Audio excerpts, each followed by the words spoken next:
Saurabh and you're listening to my favorite talk show, The Weekly Show with Aditya.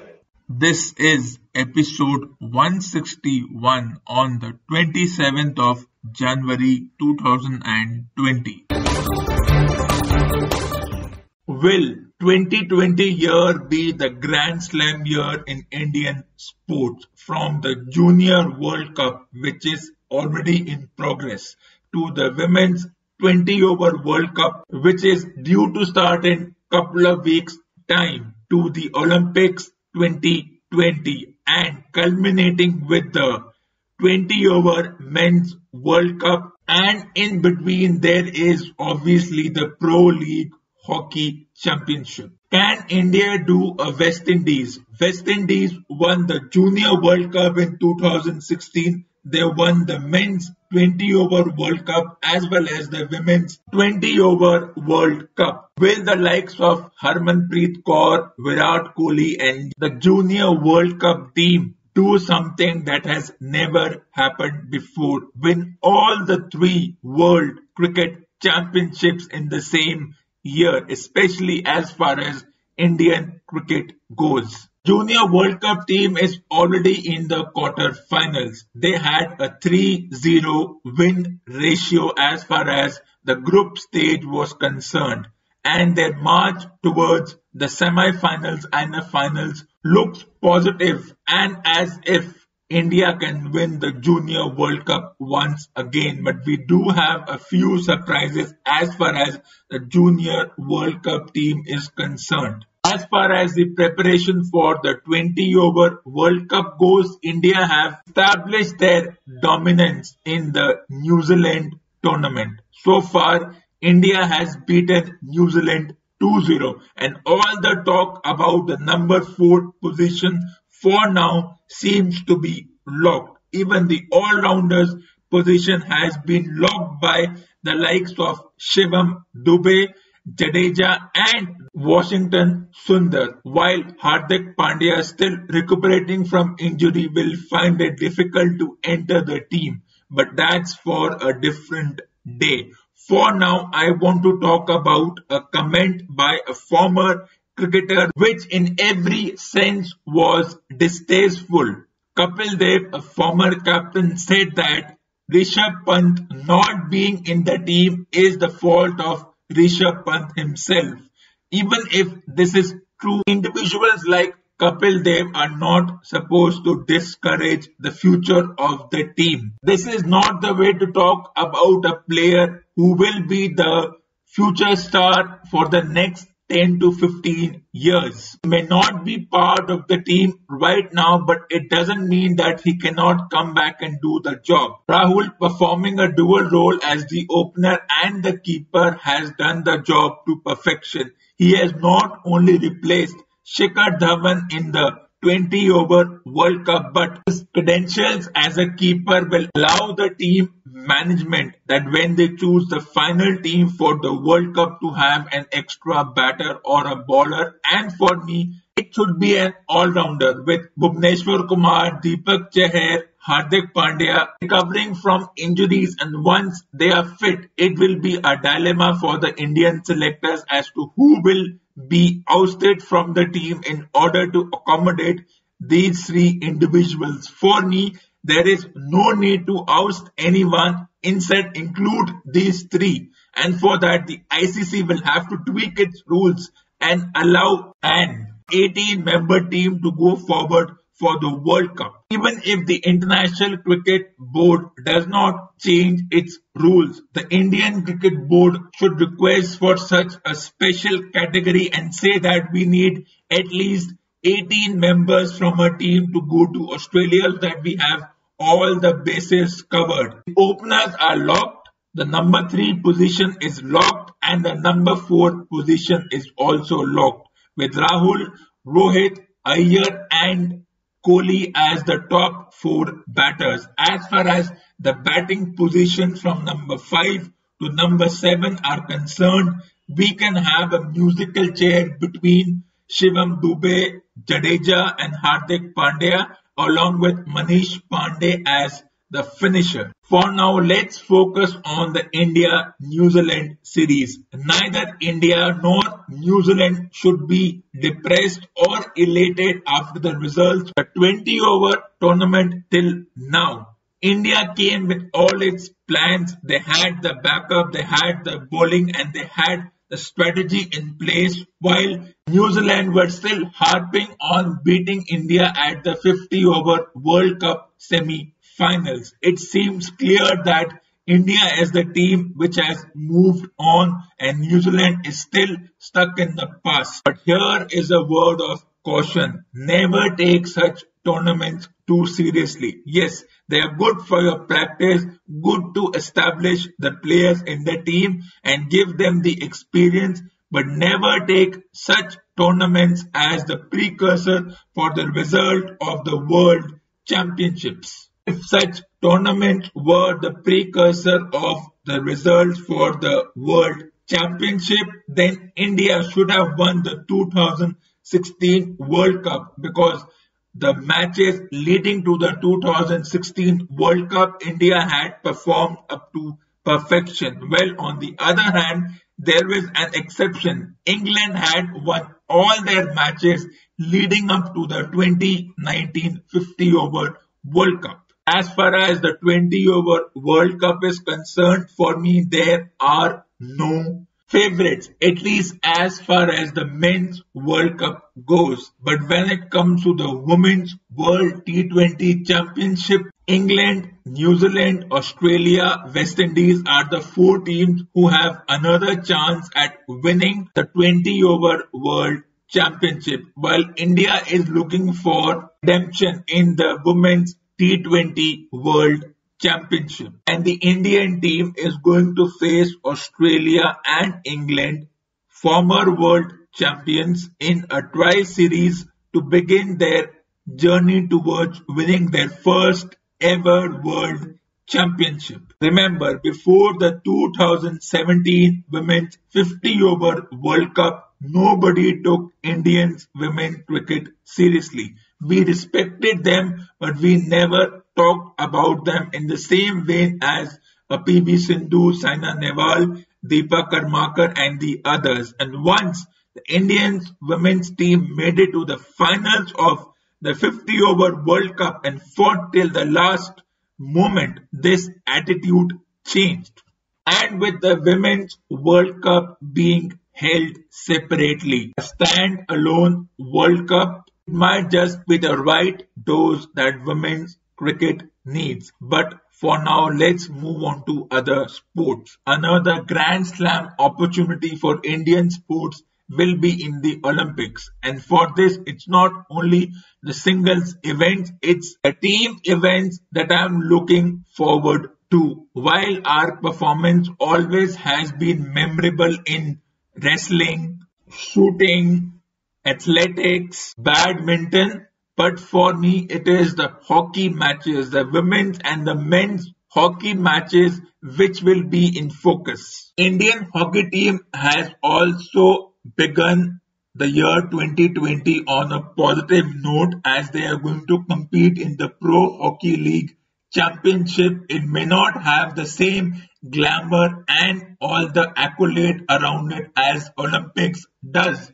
But for the Indian team, they are going to face all the opponents in this tournament who will be their opponents at the Olympics. And unlike cricket, in hockey, the skill of the player is determined by their skill and not by the condition of the ground or the country that they play in. So even if the Pro Hockey League Championship is being scheduled in India and the Olympics will be scheduled in Japan, it won't make a difference because India will be facing the world's best teams in this tournament, and there is no better preparation than this. India has already decimated Netherlands. The next team they hope to eliminate or beat will be Belgium. Then the likes of Japan, Australia, New Zealand and others will also be on the horizon. But for the Indian team, it will be the Australian team they are looking forward to beat,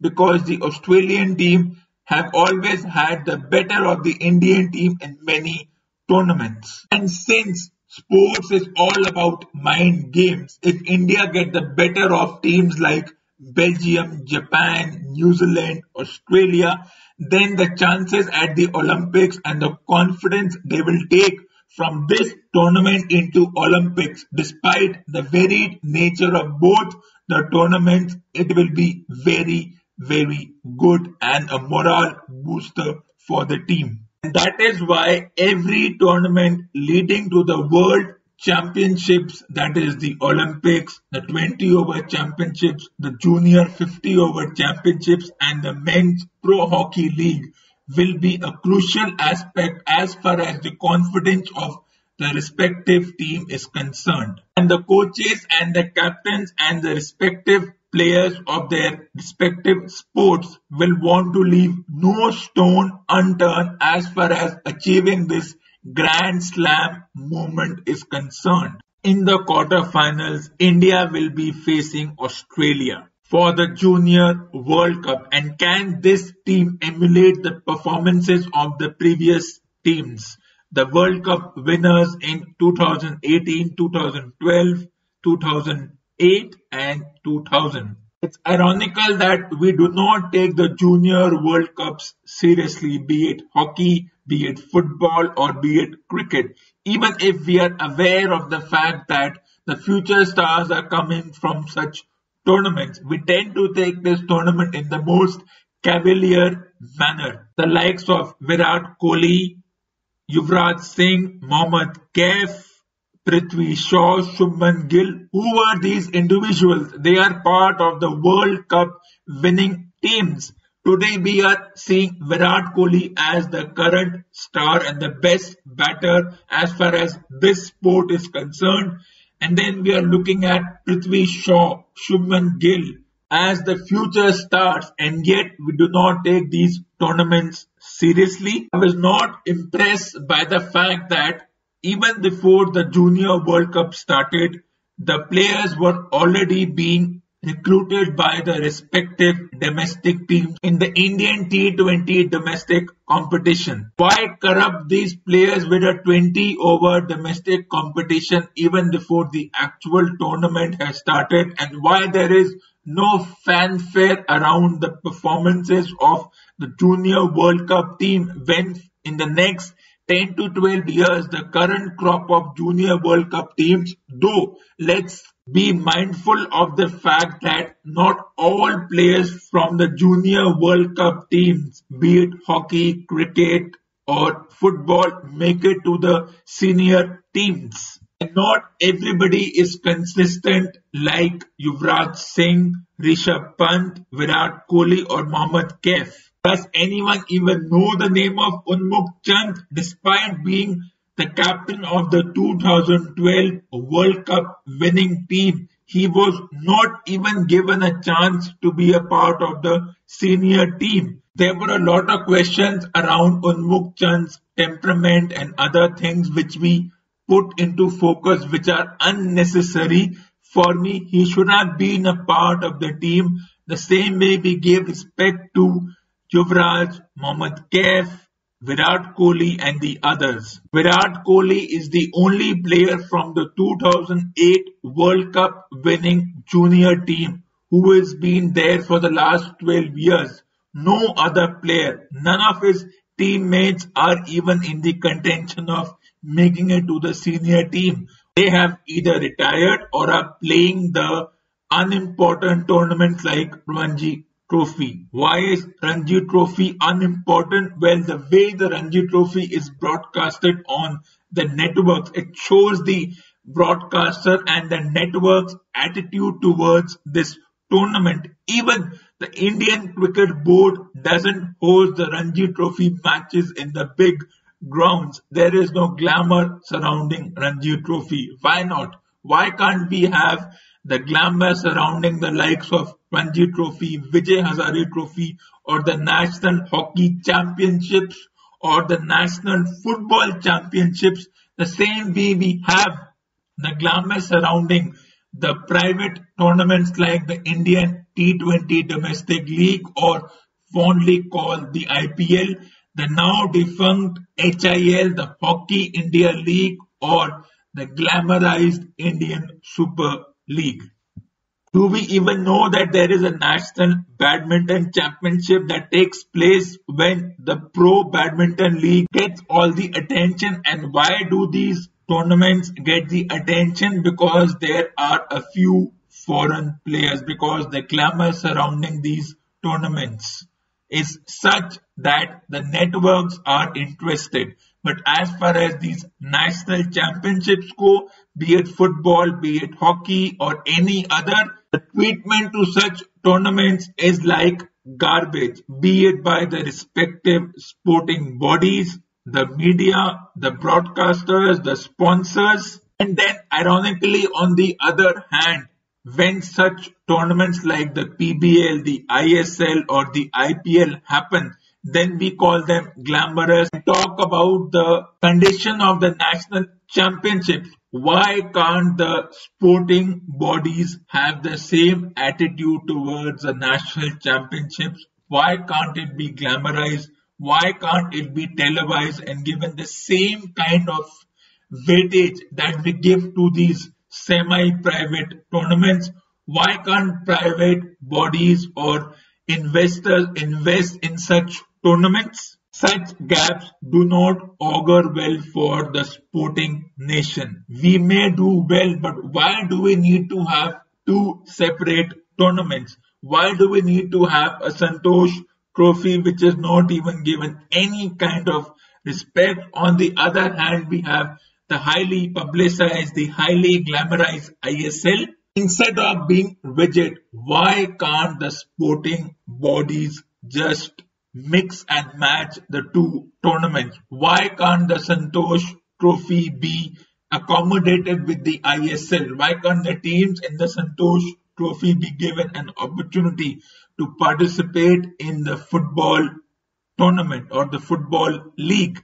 There is no logic having a government-sponsored tournament which is treated like garbage and a semi-private sponsored tournament which is given so much of importance that people question the authenticity and the experience gained out of this particular tournament. Like it's the case with the I-League versus ISL conundrum. And such attitudes do not augur well for the future of sports. The biggest difference between these national championships and the semi-private championships itself is in the format of the sport. Millions of dollars are spent on the semi-private championships. Foreign players are recruited.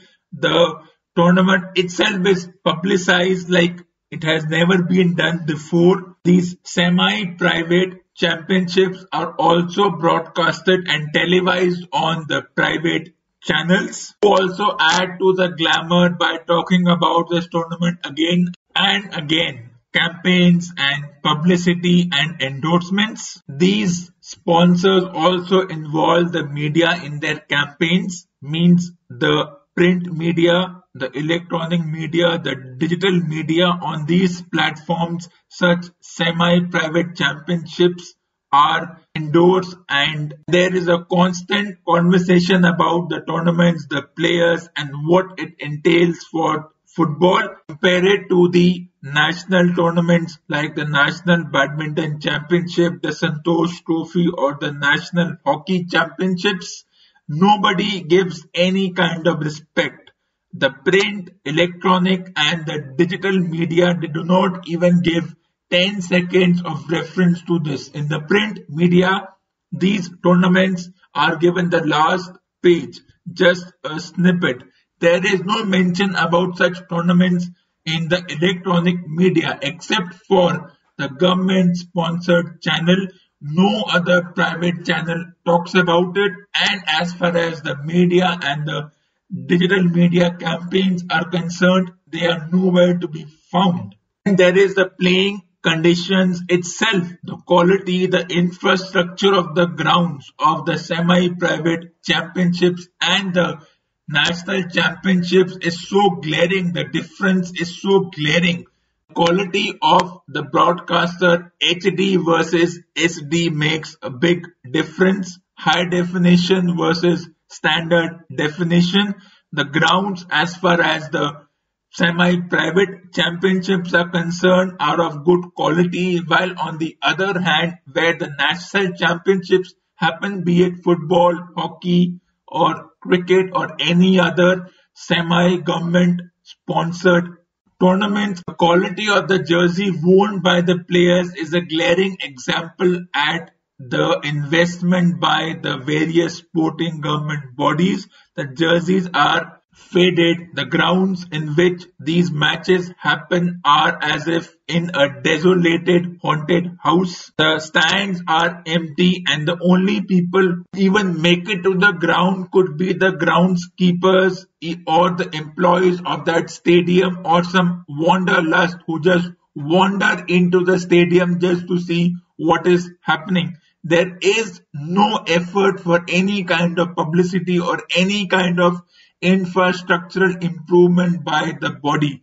Then by all means the private tournaments will be given more importance. Biggest draw for any semi-private championship are the foreign players, and no foreign players are involved in these national championships. And there is the attitude of the broadcasters. The broadcasters feel that as if it's a contractual obligation to broadcast the national domestic matches because it's part of a contractual obligation, while on the other hand, when it comes to the semi-private domestic championships, the way the ads are curated, the way the promotions are done, the way the endorsements are done, the way the broadcasters spend time on the pre and the post-match shows the difference and the attitude towards a semi-private tournament and a government-sponsored or a national championship. Then in the end, it's the spectators, of course. You ask